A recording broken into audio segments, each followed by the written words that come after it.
मंदिर में रहता है ना मस्जिद में रहता है, जिसके दिल में इंसानियत है खुदा बस वही रहता है।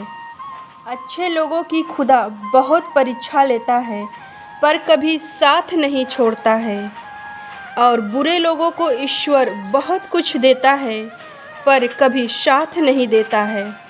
जिसका खुदा दोस्त हो उसको किसी और चीज़ की चाहत नहीं होती, क्योंकि जब मालिक साथ है तो सर्व खजाने भी तो अपने पास है। आस्था जितना ईश्वर पर होगा, मन का विश्वास उतना ही मजबूत होगा, क्योंकि सच की ताकत का कोई मुकाबला नहीं होता। जो ईश्वर पर ही संदेह करता है वो खुद पर भरोसा कैसे कर सकता है, क्योंकि जो सत्य पर ही विश्वास नहीं करता वो सत्य को कैसे प्राप्त कर सकता है।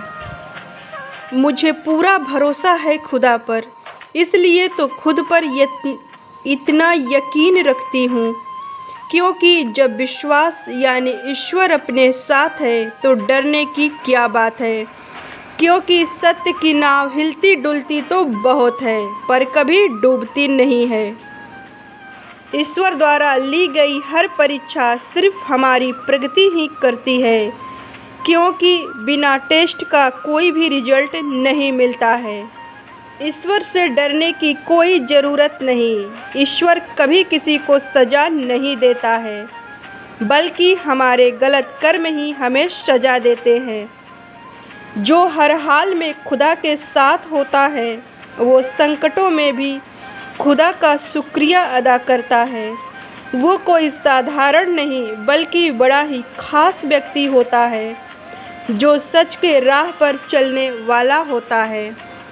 विश्वास वो धागा है जो हमें और ईश्वर को जोड़ देता है, जो फिर कभी टूटने नहीं देता है। पर जहाँ विश्वास नहीं वहाँ ईश्वर क्या, रिश्तों का भी नामो निशान नहीं। अगर जीवन में कुछ मांगना है तो रब को ही मांग लो, क्योंकि जब रब तुम्हारा होगा तो सब कुछ तुम्हारा होगा।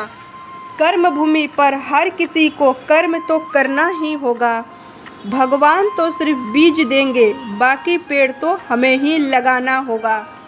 ईश्वर को समझना इतना भी मुश्किल नहीं है, क्योंकि जो दिल में रहता है उसके बारे में जानना इतना भी मुश्किल नहीं है। ईश्वर के हर फैसले पर खुश रहो, क्योंकि माता पिता कभी अपने बच्चों का बुरा नहीं चाहते। कौन कहता है कि ईश्वर साथ नहीं देता? एक वही तो है जो हर पल हमारे साथ है होता। तभी तो जरा सा चोट लग जाए तुरंत ईश्वर की याद आ जाती है, क्योंकि वही तो हर पल हमारा ख्याल है रखता।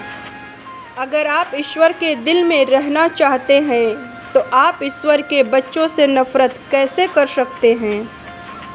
जो दिल में नफ़रत रखता है वो ईश्वर के दिल में कभी नहीं रह सकता है। कैसे समझाऊं मैं लोगों को? सब लोग खुदा के बंटवारे किए बैठे हैं।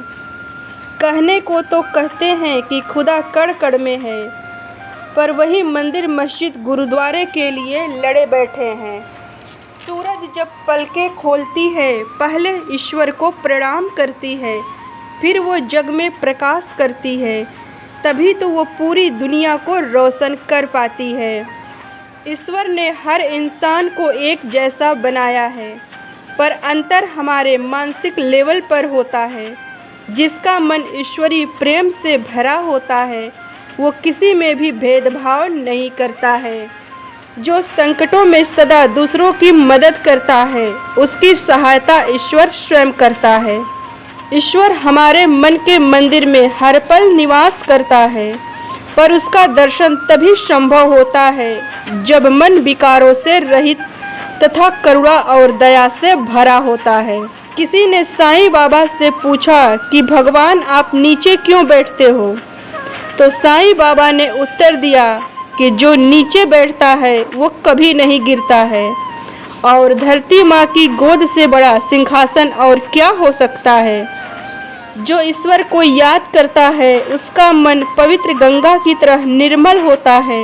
फिर वो पाप व विकारों से स्वतः ही दूर रहता है। आप सबका दिन शुभ हो।